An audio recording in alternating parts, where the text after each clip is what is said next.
हाल ही में जो इलेक्शन हुए हैं इंडिया के प्राइम मिनिस्टर के लिए, तो आज हम जानेंगे कैसे इंडिया के प्राइम मिनिस्टर अपॉइंट किए जाते हैं, पूरे इलेक्शन को कैसे कंडक्ट किया जाता है और वोट्स को कैसे काउंट किया जाता है।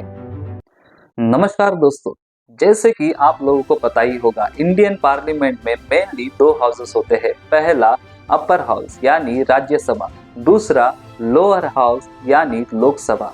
इंडिया के प्राइम मिनिस्टर अपॉइंट करने के लिए आपको लोकसभा और मेंबर्स ऑफ पार्लियामेंट यानी एमपीज के बारे में जानना बहुत ही जरूरी है, तभी आप इस पूरे इलेक्शन सिस्टम को जान पाएंगे। इंडिया के लोकसभा में है 543 सीट्स, जिनमें बैठने वाले हैं एमपीज ऑफ पार्लियामेंट। 5 साल में एक बार लोकसभा इलेक्शन में इलेक्ट किया जाता है। इस बार जो वोट दिया है, इसी के लिए हम सब ने वोट दिया है। लोकसभा इलेक्शन के लिए पार्लियामेंट्री को कॉन्स्टिट्यूशन में डिवाइड किया जाता है।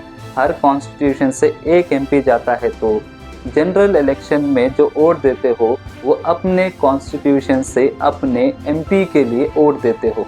अब सेंटर में गवर्नमेंट एस्टैब्लिश करने के लिए लोकसभा में 272 सीट्स, जिसे मैजिक नंबर कहा जाता है, इसे क्रॉस करना होता है और पार्टी या गठबंधन उनके चुने हुए एमपीज आपस में चर्चा करके प्राइम मिनिस्टर का नाम प्रेसिडेंट को भेज देते हैं।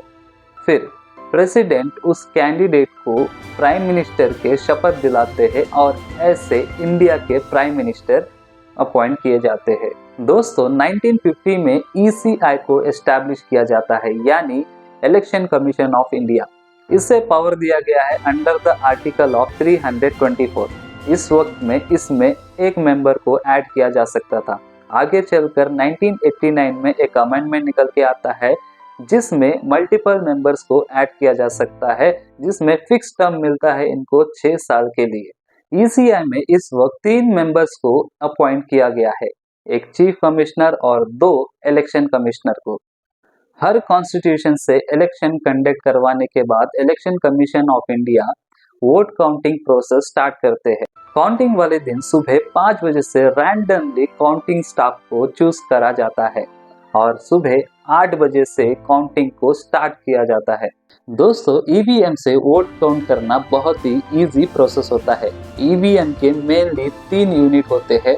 बैलेट यूनिट जो कनेक्टेड रहता है कंट्रोल यूनिट से, कंट्रोल यूनिट जो कनेक्टेड रहता है वीवीपैट मशीन से, जिसमें स्लिप्स जनरेट होते हैं, जिससे कि आप क्रॉस चेक कर सकते हैं जिसे आपने वोट दिया है उसे गया है या नहीं। अब काउंटिंग वाले दिन सारा काम होता है कंट्रोल यूनिट का। कंट्रोल यूनिट को अपने केस से बाहर निकाला जाता है, सील्ड को चेक किया जाता है और बाकी सारी चीज़ों को भी चेक किया जाता है। जब सारा कुछ चेक हो जाता है, उसके बाद ही वोट काउंटिंग प्रोसेस को स्टार्ट किया जाता है। काउंटिंग टेबल पर काउंटिंग सुपरवाइजर बैठते हैं और एजेंट्स भी बैठते हैं। इस पूरे स्टेप्स को वीडियोग्राफ किया जाता है। वोटिंग स्लिप्स और वीवीपैट को वेरीफाइड किया जाता है। ईवीएम से पोस्टल बैलेट्स को भी काउंट किया जाता है। दोस्तों, एक राउंड पूरा होने पे सुपरवाइजर रिजल्ट पे साइन करके अनाउंस करते हैं। आखिर पे कंट्रोल यूनिट पे रिजल्ट बटन दबा के रिजल्ट निकल आता है। दोस्तों, रिजल्ट अनाउंस होने के बाद में अगर किसी भी पार्टी को मेजॉरिटी में एक भी वोट नहीं मिलता है, तो इन पार्टीज को हंग पार्लियामेंट कहते हैं। दोस्तों, जब कोई पार्टी मेजॉरिटी अचीव नहीं कर पाती है, तब 2 या 2 से ज़्यादा पार्टीज आपस में मिलके गवर्नमेंट को फॉर्मुलेट कर सकती है। इसे हम कहते हैं कोलिजन गवर्नमेंट और यूजुअली इलेक्शन रिजल्ट अनाउंस होने के बाद ही इसे फॉर्मुलेट किया जाता है। तो दोस्तों, आप लोगों ने जाना इस वीडियो में कैसे इलेक्शन को कंडक्ट किया जाता है और कैसे वोटिंग को काउंट किया जाता है और कैसे इंडिया के प्राइम मिनिस्टर को अपॉइंट किया जाता है।